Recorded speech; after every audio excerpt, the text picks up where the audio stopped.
When Dr. Keith Ferdinand grew up in the lower Ninth Ward before civil rights, he thought of becoming a historian. And I felt that history was really important, to tell stories, to look into the past so that we could understand the present and the future.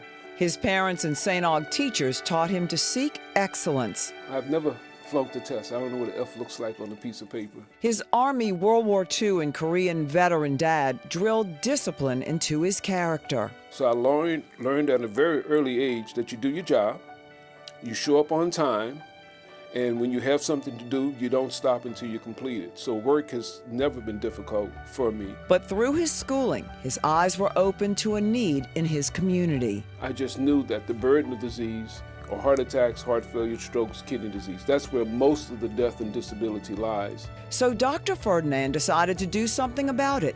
He went to medical school at Howard and became a cardiologist, then came home for rigorous training as the chief resident at Big Charity in the ER. 2 cardiac arrests at one time, people come in and throwing up blood, somebody else comes in cold and sweaty, and you have to make decisions really fast.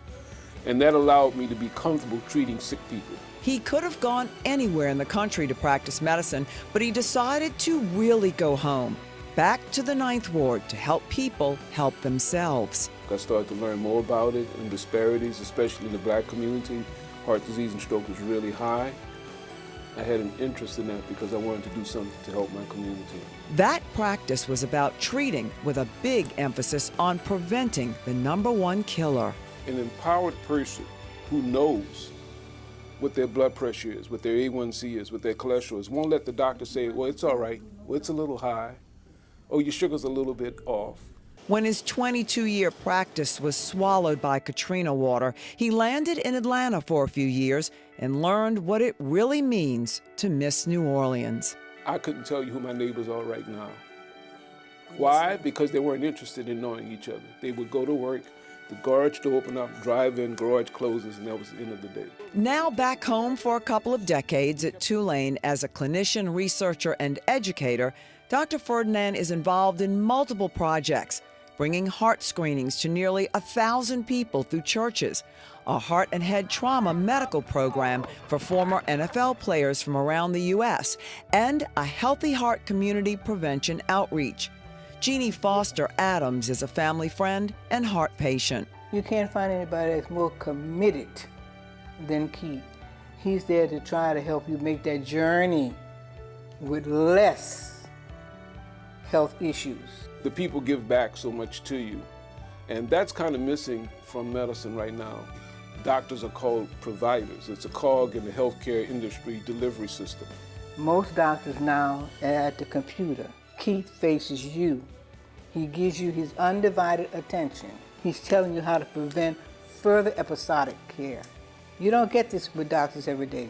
This is from St. Aug, beautiful. It's a beautiful plate. And they call it the Trailblazer Award. His wall is adorned with awards. They gave me Distinguished Service. That was just last year. But he could never have anticipated a recent surprise phone call. I think of all the great doctors in the United States, to be picked out by the American Heart Association as the National Physician of the Year is amazing. Because where I grew up, St. Maurice and Law, the swamp was 2 blocks away, and after that, you're out the city. I was in the corner of the corner. He sees this honor not for him, but as respect for his community. I still see myself as that little neighborhood kid. And I wanted to be with the fellas, I wanted to hang.